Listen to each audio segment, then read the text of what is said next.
ఫ్రీగా ఉన్నారన్న. ఎవరి మీద ఏం చర్యలు లేవు. ఏదో కొందరికి నోటీసులు ఇచ్చి ఉండొచ్చు కానీ ఏమీ పెద్దగా ఇదేం లేదు. అవును. సోషల్ మీడియాలో ప్రభుత్వాన్ని నిందిస్తూ లేకపోతే ప్రజల మీద అటాక్ చేస్తూ మహిళల మీద దాడులు చేస్తూ సోషల్ మీడియాలో వాళ్ళు కంటిన్యూ చేస్తూనే ఉన్నారు. ఎవరు తగ్గట్లా. ఏమి కొంతమంది మీద తీసుకున్నారు అంతే. ఏదో ఒకళ్ళిద్దరిని చేస్తే చేసి ఉండొచ్చు కానీ చాలా ఫ్రీగా సోషల్ మీడియాలో భావ ప్రకటన స్వేచ్ఛని విచ్చలవిడిగా అమలు చేస్తున్నారు వాళ్ళు.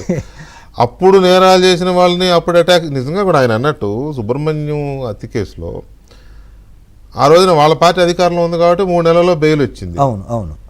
ఈ పార్టీ ప్రభుత్వం అధికారంలోకి వచ్చే 6 నెలలు అయిపోతుందిగా. అవును. మరి ఒక దళితుడిని నేనే చంపానని ఒప్పుకున్న మనిషి బయట ఎలా ఉన్నాడు?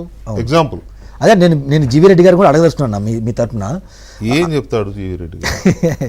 ఇందాక అంటున్నారు కదన్నా, కూటమి ప్రభుత్వం వచ్చిన తర్వాత ఎవరు బాగుపడ్డారంటే మామూలుగా చెప్తా అన్న, సిబిఎన్ గారు ముఖ్యమంత్రి అయ్యారు, లోకేష్ గారు మినిస్టర్ అయ్యారు, పీకే గారు పవన్ కళ్యాణ్ గారు సిబిఎన్ గారు ముఖ్యమంత్రి అయితే పీకే గారు ఉప ముఖ్యమంత్రి అయ్యారు, రేపు మాపో నాగబాబు గారు కూడా మినిస్టర్ అవుతున్నారు, మా జీవీ రెడ్డి అని ఆల్రెడీ ఒక కార్పొరేషన్ చైర్మన్ అయ్యారు. వీళ్ళు బాగుపడ్డారు తప్పించి ఇంతకుముందు టీడీపీ అపోజిషన్గా ఉన్నప్పుడు ఒక బుక్ రిలీజ్ చేసిందన్న. ఏంటంటే దళిత దోహి జగన్మోహన్ రెడ్డి దళిత బాంధవుడు సిబిఎన్ గారు బుక్ రిలీజ్ చేశారు. అందులో దళితులకు జరిగిన దాడులు అని చెప్పేసి ఒక బుక్కే రిలీజ్ చేశారు. మీ దగ్గర బుక్ లేకపోతే నేను మీకు పంపిస్తానండి. ఆ బుక్లో జరిగిన దాడుల మీద మీరు ఎవరి మీద ఒక్కళ్ళ మీద యాక్షన్ తీసుకున్నారు? ఉన్నాయన్న, ఒక్కళ్ళ మీద యాక్షన్ తీసుకున్నారు. ఎందా మీరు చెప్పినప్పుడు సుధాకర్ గారి మీద మనం అందరూ చూసాం. ఆయన మీద మీరు ఏ యాక్షన్ తీసుకున్నారు మీరు చెప్పండి, దాన్ని చూద్దాం.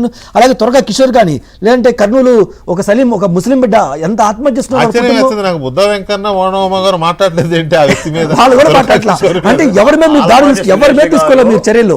672 పేజీల విధ్వంసం పుస్తకం రాశారు. ఆ ఆవిష్కరణ సభకు బాబు గారు పవన్ కళ్యాణ్ గారు మేము వెళ్ళి మాట్లాడాం. కాదు ఇప్పుడు వీళ్ళు అన్నట్టు ఏంటన్నా, వైసీపీ హయాంలో 100% దాడులు జరిగితే మా హయాంలో 50% దాడులు జరుగుతున్నాయి అంటే మా జీవిరెడ్డి అనడం జరుగుతుంది.